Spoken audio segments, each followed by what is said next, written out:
ایک دفعہ کا ذکر ہے کہ ایک دور دراز سلطنت اقرابہ میں الہا دین نامی ایک غریب لڑکا اپنی ماں کے ساتھ رہتا تھا۔ وہ محنتی اور نیک دل تھا، مگر قسمت نے کبھی ساتھ نہ دیا۔ ایک دن ایک اجنبی شخص جو دراصل ایک جادوگر تھا شہر آیا اور الہا دین کو اپنے ساتھ جنگل کے ایک خفیہ مقام پر لے گیا۔ جادوگر نے کہا، یہاں ایک غار ہے جس میں خزانے چھپے ہیں، تم اندر جا کر چراغ لے آؤ، باقی سب خزانہ تمہارا۔ الہا دین جیسے ہی غار میں داخل ہوا اسے حیرت ہوئی۔ اندر سونا، ہیرے، جواہرات اور ایک پرانا چراغ رکھا تھا۔ جیسے ہی اس نے چراغ اٹھایا اور باہر نکلنے لگا، جادوگر نے غصے سے کہا، پہلے چراغ دو تب میں تمہیں نکالوں گا۔ الہا دین نے انکار کیا تو جادوگر نے غار کا دروازہ بند کر دیا۔ الہا دین پریشان ہو گیا، تھکن سے چراغ کو رگڑا۔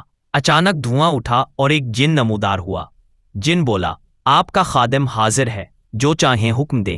الہا دین نے جن سے کہا، مجھے یہاں سے باہر نکالو، اور وہ لمحوں میں غار سے باہر آ گیا۔ اب الہا دین کے دن پھر گئے۔ جن کی مدد سے اس نے ایک شاندار محل بنوایا، خوبصورت لباس پہنے اور خوب دولت کمائی۔ پھر اس کی ملاقات شہزادی یاسمین سے ہوئی، جو بادشاہ کی بیٹی تھی۔ دونوں کو ایک دوسرے سے محبت ہو گئی، لیکن کہانی یہاں ختم نہیں ہوئی۔ جادوگر کو جب پتہ چلا کہ الہا دین چراغ کے ذریعے امیر ہو گیا ہے تو وہ دوبارہ آیا۔ اس نے ایک چال چلی۔ وہ بازار میں گیا اور بولا، پرانے چراغ کے بدلے نیا چراغ۔ الہا دین گھر پر نہ تھا۔ اس کی ماں نے جادوگر کو چراغ دے دیا۔ اب جن جادوگر کے اختیار میں آ گیا۔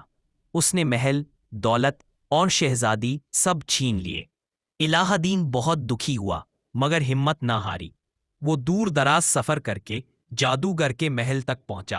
اپنی عقل، دلیری اور محبت کے ذریعے اس نے چراغ واپس حاصل کیا۔